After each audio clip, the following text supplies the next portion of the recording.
slow up, no I don't take shit. I got no love for the fakeness. If you wanna play tough and wanna hate this, I'll always show up.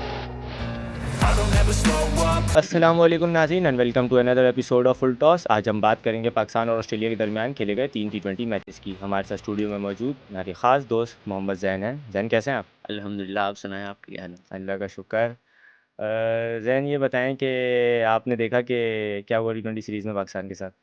जी बिल्कुल, शाहसवार एक अच्छे rhythm के साथ जो team Pakistan आ रही थी पीछे से, ओडीआई सीरीज़ बहुत अच्छी तरह हमने ऑस्ट्रेलिया में हराई, जो कि बहुत सालों बाद ऐसा हुआ है। एक अच्छा रिकॉर्ड पाकिस्तान ने बनाया। प्लेयर्स बहुत अच्छे फ्लो में नज़र आए। हारिस रऊफ, बॉलिंग साइड हमारी बहुत अच्छी नज़र आई। उसके बाद बैटिंग में भी हमने बहुत अच्छे कारनामे सर अंजाम दिए ऊपर से।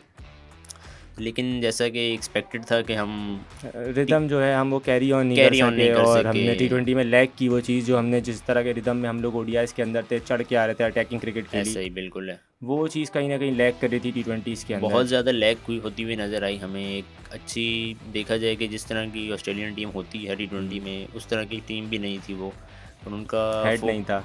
बिल्कुल ऐसा ही है कि एक अच्छी जो टीम होती है ना, उनकी स्ट्रेंथ, बेंच स्ट्रेंथ उन्होंने अपनी टेस्ट की। जो बेंच स्ट्रेंथ थी हमें हरा गई थी। था, इंग्लिश बिल्कुल, था, फैजल मैगर बहुत अच्छे फ्लो में, जो इंटेंट जो इधर नज़र आया ना, I think everything was there. नहीं देखें, बिल्कुल सही बात है। क्रिकेट तो उन्होंने बहुत अच्छी खेली। पहला और तीसरा टी20 ख़ास तौर पे अगर आप देखें तो उन्होंने वन साइड करके हमें हराया, और दूसरी टी20 में हम बात करते हैं कि कहीं ना कहीं जो है वो हमें थोड़ी बहुत फ़ाइट पाकिस्तान की तरफ से नज़र आई, लेकिन वो चीज़ भी जो है एंड में हम उसको जो है कैश नहीं कर पाए। जो हमारी उसने न्याजी ने और उसने उस्मान ने इनिंग्स खेली थी, उसको हम कैश नहीं कर पाए और फिनिश नहीं कर पाए उसको। ऐसे ही है ना, प्रेशर हैंडल ही हम नहीं कर सकते एंड में। जैसे कि अगर देखा जाए कि दूसरा टी20 हम प्रॉपर तकरीबन के हम फिनिश कर चुके थे। अगर हम वहाँ पर जैसे न्याजी की जिस तरह विकेट हमारे पास गिरी के रन आउट हो गए, वो बहुत वो लैग हुआ हमसे। चले वो तो आखिरी ओवर में चली गई थी कहानी जब वो रन आउट हुए हैं। तो उससे पहले उस्मान खान जिस तरह का शॉट मार के आउट हुए हैं, उस्मान तो लेग पे जिस तरह के वो शॉट मारते हैं ना, आप देखें कि उनकी जो है कोई वो नहीं थी शॉट्स में, कोई वो नहीं था कि बस वो एक तरह से ये लग रहा था कि वो बस बॉल को मार रहे हैं, जहाँ जा रही है जाने दो। बिल्कुल वो अपने लिए ऐसा लग रहा था कि अपने लिए खेल रहे हैं, टीम के लिए खेल। उनकी पीछे से भी कोई परफॉर्मेंस देखी जाए तो नज़र नहीं आ रही थी इस तरह। वो बस चाह रहे थे कि इस तरह मेरी 50 हो जाए, मैं टीम में अपनी स्पॉट कंफर्म करने की कोशिश कर रहा हूं। न्याजी ने जो है वो थोड़ी जो है बेहतर न्याजी ने क्रिकेट खेली। न्याजी की शॉट्स में जो है थोड़ा था कि वो नज़र आ रहा था कि वो मतलब इंटेंट था उसका, नज़र आ रहा था बाकायदा कि यार ये लड़का कुछ करना चाह रहा है, ये मैच जितवाना चाह रहा है। फिर उसके बाद शाहीन अफरीदी आए, बात करेंगे उनकी। वो बैटिंग करने आए, जैम्पा को उन्होंने टांग रख के चला दी, देखा नहीं बॉल कहाँ गिर रहा है, कैसे गिर रहा है, मुझे क्या शॉट खेलना है। वो एक छक्का लगने की देर थी। वो जैम्पा को एक छक्का लग जाता, मैच वहाँ पाकिस्तान जीत जाता। ऐसा ही शाहीन साहब ने बस कहा कि यार पैर रख के घुमा दो। उनको यही शॉट आता है। जब देखें आप, लेग स्पिनर आ जाए, स्पिनर कोई भी हो, शाहीन अफरीदी उसको यही शॉट खेलते हैं, स्लॉग स्वीप जिसको हम कहते हैं, टांग रख के मिड विकेट लग भी जाती है उनकी। अक्सर जो शॉट्स लगती हैं बहुत अच्छी और बहुत प्रॉपर शॉट लगती है। शाहीन को भी ये चीज़ सोचनी चाहिए ना कि यार जैम्पा को पता है मेरे पास शॉट ही एक ही, बिल्कुल एक ही शॉट है। फिर उसके बाद नसीम शाह आए, उन्होंने पता नहीं कहाँ का गिरा हुआ बॉल, सीधे पे विकेट दे दी तीनों। गिरा हुआ बॉल कहाँ है, उसको निकल गए, आगे आ गए। उसके बाद उसको जो है बॉल की लाइन को जज नहीं कर पाए, बॉल की पेस को नहीं जज कर पाए और बोल्ड हो गए। चलिए, ये हम बॉलर्स पे तो बैटिंग का इल्ज़ाम नहीं लगा सकते ना। बॉलर्स पे आप बॉलिंग का इल्ज़ाम लगाएं। बॉलिंग का इल्ज़ाम लगा, बॉलिंग भी अच्छी कोई इन्होंने हाथ नहीं की। इस पे पहले और तीसरी टी20 में क्या बॉलिंग की है पाकिस्तान? यही तो, बॉलिंग में तो हमने बहुत बड़ा लैग किया। नाम से बॉलिंग हुई है और ना बैटिंग हुई है ना। को पहले मैच में आपने पहले ओवर में 22 रन लगवा दिए। बस वो मैं कह रहा हूँ ना, वो फ्रेजर मैग्राक और शॉट ने बहुत अच्छी फॉर्म में नज़र आ रहे थे। वो जिस तरह खेले थे ना, उनको एक अच्छा फ्लो मिला नहीं। उन्होंने बहुत अच्छा अपनी टीम को स्टार्ट दिया, जिसको वो कैरी ऑन नहीं कर सके। लेकिन जो नज़र आ रहा था उनमें, वो बहुत बड़े स्टार नज़र आ रहे थे ऑस्ट्रेलिया के हमें वहाँ पर। बिल्कुल इसमें कोई शक नहीं। उसके बाद क्या बात करें अपनी बैटिंग की कि जहाँ देखें वहाँ खामियाँ हैं। बस ना आपके पास ओपनर परफॉर्म कर रहे हैं। आपने कहा साहिबजादा फरहान आपने उसको भी खिला के देख लिया ऊपर। फिर आपने कहा उस्मान को खिला दो, रिजवान बाबर ने ओपन कर लिया, सब करके आपने देख लिया, साइम को भी करा दिया, सब कुछ करके देख लिया। लेकिन जो है आपका कुछ समझ ही नहीं आ रहा। जब से वो बाबर रिजवान की आपने जोड़ी तोड़ी ओपन की, उसके बाद अब ना वो जोड़ी बन रही है अब, और ना कोई दूसरा आके एडजस्ट कर रहा है। उस पर क्या कहेंगे आप? इसी तरह यार, इस पे तो यही कहा जा सकता है कि आपने कॉम्बिनेशन ऊपर नहीं अब हिसाब से सेटल हो रहा। क्योंकि अगर टीम को ऊपर से अच्छा स्टार्ट नहीं मिलेगा तो पाकिस्तान टीम, मेरे हिसाब से तो 80% हमारा मैच यहाँ पर फोकस्ड होता है कि हमें ऊपर से एक अच्छा स्टार्ट मिलेगा तो हम नीचे कैरी ऑन अच्छा कर जाएंगे।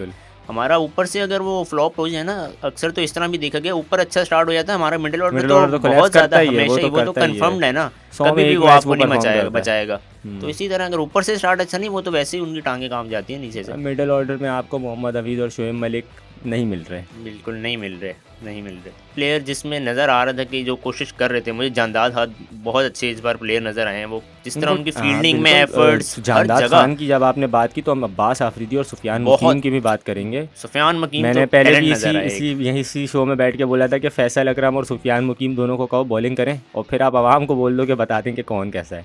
बिल्कुल। सुफियान मुकीम नो डाउट बहुत ज़बरदस्त एक टैलेंट है पाकिस्तान का और एक अपकमिंग बहुत बड़ा एसेट बनेगा। साथ अब्बास आफरीदी आप देखें कि उनके No cutter doubt। Slow ball जो वो करते हैं बहुत बहुत अच्छी वेरिएशन, बहुत अच्छी ज़बरदस्त, वेरिएशन, इसमें कोई ज़बरदस्त, शक नो नहीं। डाउट उन्होंने और बहुत अच्छी एफर्ट उसके बाद हारिस रऊफ़ की हम बात करते हैं, अच्छी गेंदें की हारिस रऊफ़ ने आखिरी मैच में स्टोनिक्स ने तो उनको मतलब वो तो पकड़ लिया, स्टोनिक्स ने उनको बोला कि भाई बहुत हो गया तेरा। बिल्कुल ऐसा ही है। इंग्लिश ने अब बता दिया था इंटरव्यू में कि भाई हम खुद नहीं इसको पकड़ सकते, जब ये इस तरह स्टार्ट हो जाए फिर ये मैच एक तरफ ही करके जाता है। 27 कर गया स्टोनिक्स साहब वो तो मार उन्होंने तो एक ओवर में जो हारिस को किया है ना, चौका छक्का, हारिस रऊफ को खुद समझ नहीं आ रही मैं बॉल अब करूँ कहाँ पर। चले बस क्या कह सकते हैं, लेकिन हारिस रऊफ़ ने गेंदें थ्रू आउट बिल्कुल। सीरीज वनडे भी देखें और टी20 भी देखें तो अच्छी की। वनडे में तो उन्होंने बहुत बड़ा उनका रोल दूसरी था, टी20 में भी बहुत 4 बड़ा आउट रोल किए था। उन्होंने, ऐसा ही है। फ्रेजर मैकग्रैक वगैरह सबको आउट किया, कमबैक कराया उन्होंने। हारिस रऊफ़ पे तो सवालिया निशानी है, बहुत ज़बरदस्त कमबैक हुआ है उनका टीम बहुत। में। शाहीन अफरीदी थोड़ा सा अपनी वेरिएशंस को में नज़र नहीं आ लेके, रहे। रिदम का तो उनका इशू है, साथ वेरिएशंस का भी इशू आ रहा है कि उस टाइप की वेरिएशन नहीं प्रोड्यूस कर पा रहे। ऐसा ही है। लेकिन शाहीन है ना, क्या अब फिलहाल देखा जाए तो वो बैटिंग पे ज़्यादा फोकस करते हुए नज़र आ रहे हैं, मुझे ऐसा लग रहा है। प्रॉपर ऑलराउंडर, प्रॉपर ऑलराउंडर यार, आप बॉलिंग पे फोकस करें अपनी, आप जहाँ पर स्ट्रॉन्ग हैं। आप बोलते हैं बैट मतलब छक्के 2-4 मार दिए, अगले दिन वो बोलता है मुझे एक नंबर ऊपर खिलाओ। मैं प्रॉपर कप्तान होते हैं, वो 3 नंबर पे बैटिंग कर रहे होते हैं। देख ले। खैर चलें, छोड़ें वो शाहीन की भी, हम क्या बात करें, हम बात करते हैं नसीम शाह की। नसीम शाह देखें, फिटनेस का उनका वाज़े इशू नज़र आ रहा है, बिल्कुल क्लियर इशू। उनके ज़रा सा वो जोर लगाते हैं तो घुटना उनका, वो कहते हैं वो भाई क्रैम्प आ गए।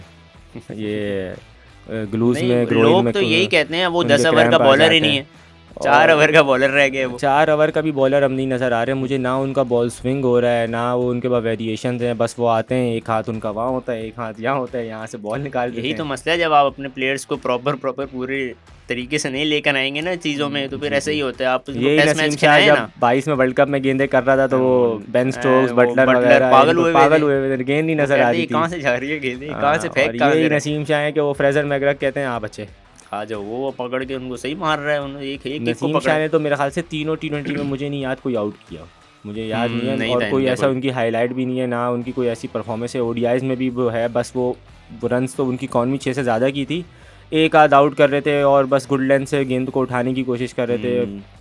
चले अल्लाह खैर करेगा। आप मुझे एक सवाल बताएं ना, मुझे तो बताएं जी बाबर पे आप क्या कहेंगे कि जिस तरह उनके साथ फैंस कर रहे हैं, और बाकी ये आपने एक अच्छा पॉइंट रेज़ किया, जो बाबर के साथ फैंस कर रहे हैं। देखें, इंतहाई जाहिलाना हरकत थी वो, बहुत ज़्यादा जाहिलाना। ठीक है, आप लेजेंड के साथ आप ये नहीं कर सकते, नहीं आप उस बंदे के बारे में बात कर रहे हैं जो कि एक टाइम पहले आपका हीरो होता था, ऐसे ही है, और अभी भी वो हीरो है, उसमें कोई डाउट नहीं है। बाबर से बड़ा कोई नहीं है इस टाइम पाकिस्तान टीम के अंदर। क्रिकेट देखें, क्रिकेट से बड़ा कोई नहीं होता, लेकिन जब आप एज प्लेयर्स की बात करते हैं तो बाबर से बड़ा कोई पाकिस्तान के पास बाबर से बड़ा फिलहाल प्लेयर। और आखिरी 20 में उन्होंने रन भी अच्छे किए, 4 चौके मारे, 41 रन किए। उनकी फिटनेस भी नज़र आ रही है आखिरी 20 के अंदर, वो 3-3 जो भागे उन्होंने नसीमुल्लाह के साथ। तो अब ये जाहिल लोग होते हैं, देखिए बुक्स रखने वाले लोग होते हैं, ये जो है नहीं चाहते कि कोई जो है इस हर प्लेयर की गुड एंड बैड साइड होती है, लेकिन ये इनको चले, इन लोगों को क्या जज्बाती लोग भी होते हैं कुछ, वो हो सकता है कि उनके दिल में इतनी कुछ भी लोग कर जाते हैं।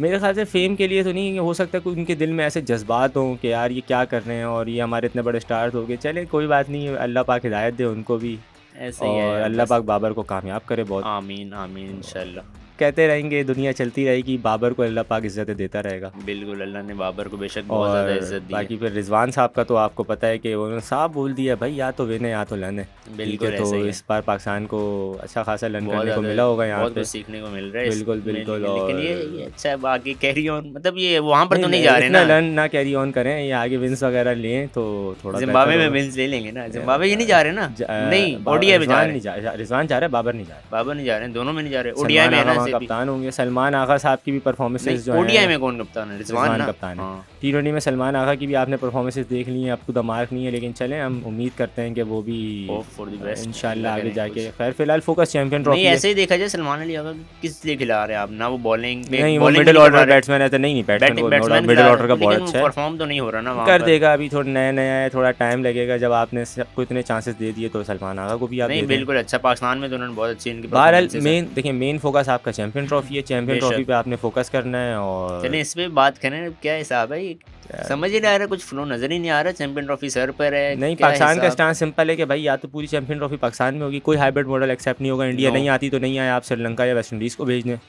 और इंडिया उस तरफ कह रही है कि हम नहीं आएंगे, ठीक है। अब आईसीसी बीच में फंस गई है, लेकिन कोई ऐसी वो नहीं है। ये खबरें जो हैं कोई ऑफिशियल कहीं से भी नहीं ऑफिशियल है। कोच नहीं है अभी तो मेरे हिसाब से जो मुझे जहाँ तक जितनी क्रिकेट की समझ है तो इंडिया के पास कोई रीज़न नहीं है ना आने का, तो उनको आना पड़ेगा हर हाल तो में। मैं वो न्यूज़ देख रहा था कि वो जो ब्लाइंड क्रिकेट होती है हाँ उनके लिए इंडिया ने अपनी टीम नहीं भेजी, एनओसी उनको नहीं, पहले चलें तो वो भेज इतनी देते। हाईलाइटेड चीज़ नहीं है, उसमें हम कुछ नहीं कह सकते ठीक क्योंकि है, ना अगर हमने वो देखी। टीम नहीं भेज रहे तो देखिए उनके पास कोई रीज़न नहीं है ना भेजने का। यहाँ पे सिक्योरिटी रीजंस अगर वो बोलेंगे तो वो आईसीसी ने क्लियरेंस दी हुई है उस चीज़ की, वो सब चीज़ें हो जाएंगी। देखिए जब आपके पास कोई रीज़न नहीं होता, जब आपको कोई जवाब नहीं मिलेगा, आपको आना पड़ेगा। पैसा फिर बोलता है ना।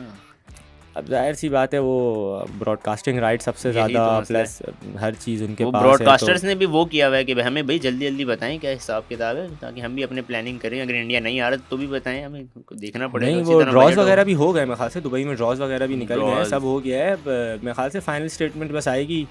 इस वीक रीज़न नहीं है इंडिया के एक्सपेक्टेड है पास, इंडिया के पास कोई रीज़न नहीं है नहीं आने का। मेरे ख्याल से तो आएगी, बाकी आप क्या कहते हैं कि नहीं आएगी? मेरे हिसाब से आनी चाहिए। आएगी या नहीं आएगी? नहीं कुछ कह सकते। अब इंडिया का उनका स्टांस ही क्लियर नहीं है। वो उनकी चले। अपनी उनको गवर्नमेंट का भी प्रेशर है, मीडिया का भी, उनका सबसे ज़्यादा उनका मीडिया का आएगी। जो प्रेशर है ना, आएगी अल्लाह करे। अल्लाह करे। चलें अल्लाह ठीक है, करे। बहुत शुक्रिया मोहम्मद जैन आपके वक्त का। तो नाज़रीन आज ये थी आज की हमारी एपिसोड फुल टॉस की। मिलते हैं आपसे अगली एपिसोड में, तब तक आप अपने मेज़बान को इजाज़त दें। अल्लाह हाफ़िज़ और BU TV को सब्सक्राइब करें।